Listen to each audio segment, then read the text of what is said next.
ఈ బాదుషా అచ్చం మనకి స్వీట్ షాప్‌లో దొరికేలా ఉంటదండి. పైన క్రిస్పీగా, లోపల సాఫ్ట్‌గా. దీనికోసం 2 కప్పుల మైదా పిండి, హాఫ్ టీ స్పూన్ వరకు baking soda, half teaspoon baking powder, కొద్దిగా ఉప్పు, 1 టేబుల్ స్పూన్ నెయ్యి, ఒక పావు కప్పు వరకు పెరుగు వేసుకొని మొత్తం కలుపుకోవాలి.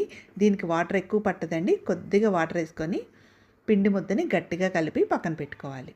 ఇప్పుడు పాకం కోసం 2 కప్పుల పంచదార, 2 కప్పుల వాటర్ వేసుకొని ఒక్క తీగ పాకం వచ్చే వరకు మరిగించుకోవాలి. మనకి గులాబ్ జామ్ పాకం వచ్చినట్లుంటే చాలు. పిండిని చిన్న చిన్న బాల్స్‌గా చేసుకొని మధ్యలో బొటన వేలుతో కొంచెం నొక్కి ఆయిల్ గోరువెచ్చగా ఉన్నప్పుడు మాత్రమే వేసుకోవాలి. మీడియం ఫ్లేమ్‌లో పెట్టుకొని మంచి గోల్డెన్ కలర్ వచ్చే వరకు ఫ్రై చేసుకొని పాకంలో వేసుకొని 2, 3 నిమిషాలు ఉంచి తీసుకున్నామంటే పైన క్రిస్పీగా ఉంటుంది, లోపల సాఫ్ట్‌గా ఉంటుంది. హెల్తీగా చేసుకోవాలంటే మైదా పిండి ప్లేస్‌లో గోధుమ పిండి కూడా యూజ్ చేయొచ్చు.